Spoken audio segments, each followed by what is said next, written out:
Hey everyone, and welcome. Today we're diving into the absolute fundamentals of organic chemistry, alkanes and alkenes.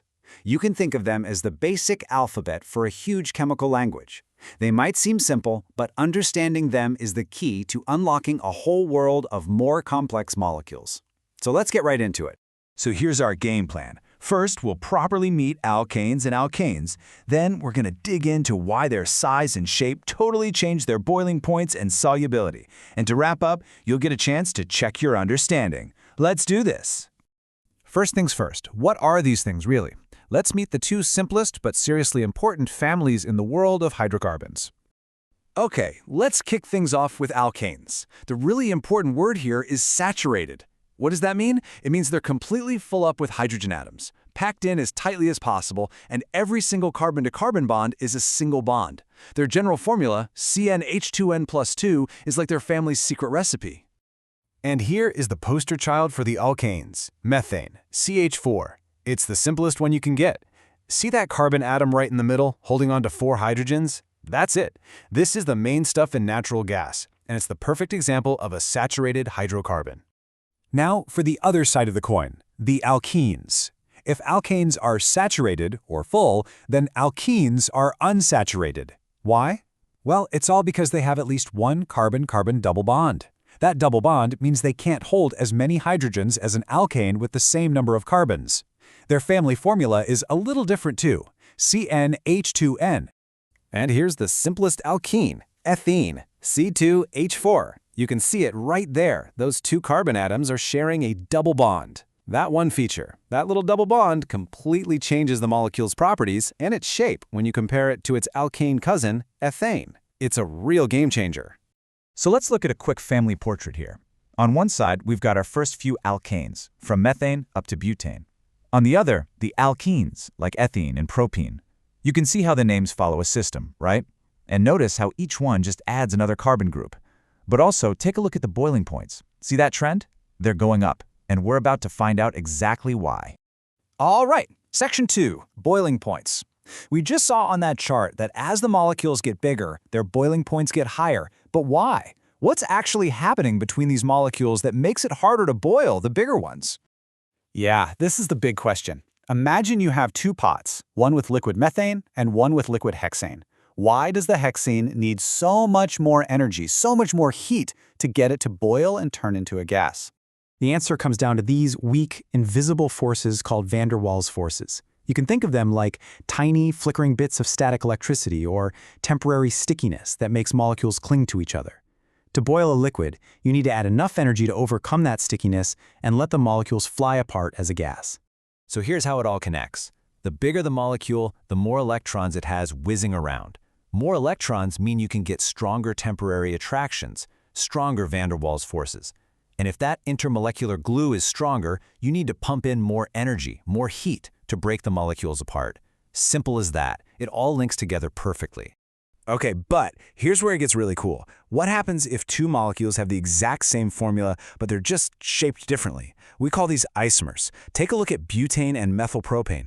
They're both C4H10, but look at their boiling points. Butane boils at -0.5 degrees Celsius, but methylpropane boils all the way down at -11.7. What on earth is causing that huge difference? It all comes down to shape and how well the molecules can get close to each other. Think of the straight butane molecules like pieces of Velcro. They can lie flat against each other, giving a large surface area for them to stick together. But the branched, ball-shaped methylpropane is like that same piece of Velcro all crumpled up. It can't make as much contact with other molecules. Less contact means weaker forces, and weaker forces mean it takes less energy to pull them apart, so you get a much lower boiling point. Fantastic! We've figured out boiling points. Now let's switch gears to another property, solubility. We've all heard the saying, oil and water don't mix.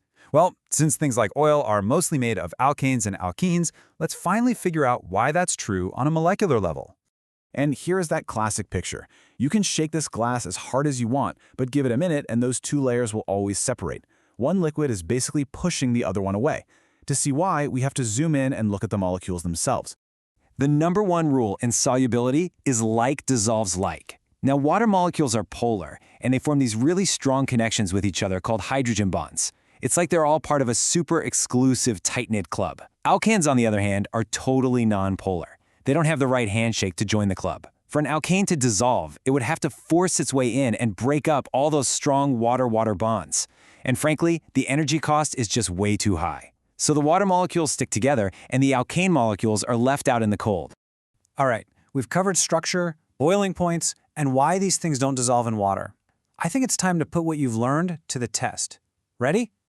Okay, question 1. We've got 3 isomers of C6H14 here. We have the straight-chain hexane, a slightly branched one called 3-methylpentane, and a really branched one, 2,2-dimethylbutane. Based on what we just talked about, which one do you think has the lowest boiling point? If you said C, 2,2-dimethylbutane, you are absolutely right. It's the most branched, most compact, most ball-like of the 3. That means it has the smallest surface area to stick to its neighbors, which gives it the weakest van der Waals forces and the lowest boiling point. Well done. Next question, about solubility. Why don't alkenes dissolve in water? Is it because they're less dense? Is it because they're polar?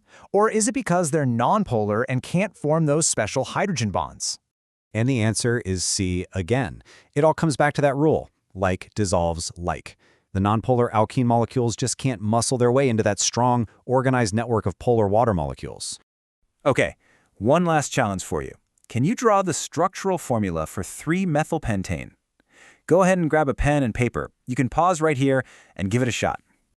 All right, let's see how you did. The name tells you everything you need to know. Pentane means you draw a chain of 5 carbons. And 3-methyl tells you to stick a 1-carbon methyl group right on the 3rd carbon in that chain. Hopefully, what you drew looks something like this. And that really brings us to the main idea for today. We've seen how a tiny little change, adding a double bond, or just changing a molecule's shape, can completely transform how it behaves. So here's a final thought to leave you with. If structure is this important for these simple little molecules, just imagine how critical it is for the massive complex molecules, like our own DNA and proteins, that actually make up life itself. Thanks for joining me.